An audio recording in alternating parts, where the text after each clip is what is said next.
আমরা অনেক সময় অনেকেই মাসিক বাজার করে থাকি নির্দিষ্ট দোকান থেকে, যে পুরো মাস জুড়ে বাজার করতে থাকে।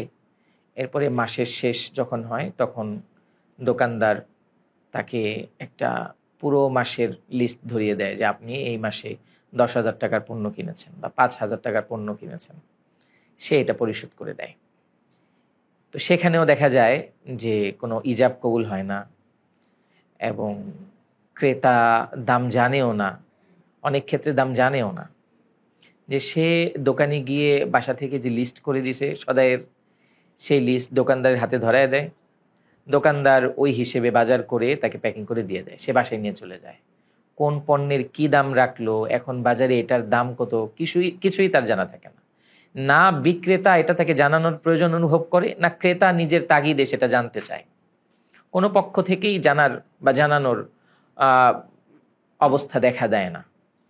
মাস শেষে সারা মাসে কত টাকার বাজার হলো এটার একটা হিসাব তাকে, মোট হিসাব তাকে দিয়ে দেয়, সে ওই হিসেবে টাকা জমা দেয় বিক্রেতার কাছে, দোকানদারের কাছে, মাসিক সদাই যেটাকে আমরা বলি।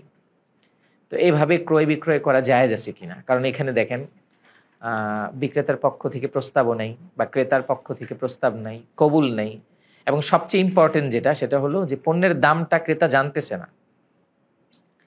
তো এভাবে ক্রয় বিক্রয় করা জায়েজ আছে কিনা, ফুকায়ে কেরাম বলেছেন এভাবে ক্রয় বিক্রয় করা জায়েজ আছে।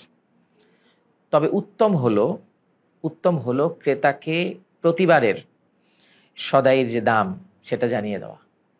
প্রতিবার যখন ক্রেতা সদাই করতে যাবে তার জন্য একটা মূল্য তালিকা করবে বিক্রেতা, দোকানদার।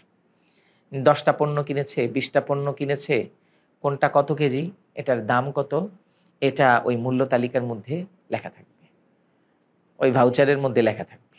তাহলে তার জানা থাকবে যে আমার থেকে এটা এত দামে রেখেছে। কারণ কিছু কিছু এরকম অসাধু দোকানদার আছে, যেহেতু নগদ কিনে না, বাকিতে কিনে, এজন্য দেখা যায় স্বাভাবিক নগদ যেই দামে বিক্রি করতেছে, যখন বাকির খাতায় সে পণ্যের দাম লিখে রাখে সে একটু বাড়িয়ে লাগে। এরকম কিছু অসাধু দোকানদার ব্যবসায়ী আছে।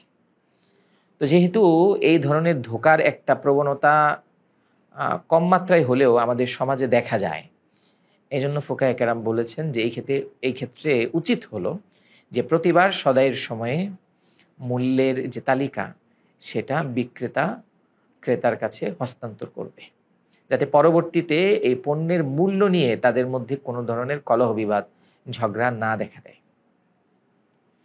তো এভাবে মুমিনের দায়িত্ব তো হলো আসলে সব বিষয়ে সতর্কতা অবলম্বন করা। যেখানে ক্ষুদ্র ছোট আশঙ্কা তৈরি হয় সেই আশঙ্কাগুলো কাটিয়ে ওঠা। যেহেতু এ ধরনের আশঙ্কা আছে যে মূল্য নিয়ে পরবর্তীতে ওই পাশ থেকে ধোঁকা হতে পারে বিক্রেতার পক্ষ থেকে, এবং ক্রেতার সাথে এটাকে কেন্দ্র করে তাদের মধ্যে একটা ঝামেলা হতে পারে। তো এই জন্য শরীয়ত বলেছে যে উচিত হলো যে এই সতর্কতা অবলম্বন করা। এটা বাধ্যবাধকতা নেই এক্ষেত্রে, কিন্তু এখানে ঔচিত্যের কাতারে এটাকে রাখা হয়েছে। আর বিক্রেতারও এই ধরনের বিক্রির সময়, এই মাসিক সদাই যারা করে বিক্রির সময় এটা মাথায় রাখা উচিত যে আমি যদি কোনো ধরনের ধোঁকার আশ্রয় নিই, নগদে যে দামে বিক্রি করি, 1 মাসের বাকিতে তার থেকে সব পণ্যের দাম বেশি বেশি করে রাখলাম, এটা যদি করি তাহলে আমার 2টা ক্ষতি হতে পারে। একটা হলো যে এই ক্রেতা যদি জেনে ফেলে তাহলে সে আর পরবর্তীতে আমার দোকানে আসবে না, তাহলে আমি একটা ক্রেতা হারালাম। আর দ্বিতীয় হলো যে আমি এরকম ধোঁকাবাজি করি, এটা যদি এই সমাজের মধ্যে ছড়ায়া পড়ে তাহলে আমার যে ব্যবসায়িক গুডউইল সেটা নষ্ট হবে, সুনাম নষ্ট হবে। তো এই 2 কথা মাথায় রেখে সর্বোপরি মানুষকে ধোঁকা দেওয়া এটা তো অবশ্যই অন্যায়, গুনাহের কাজ।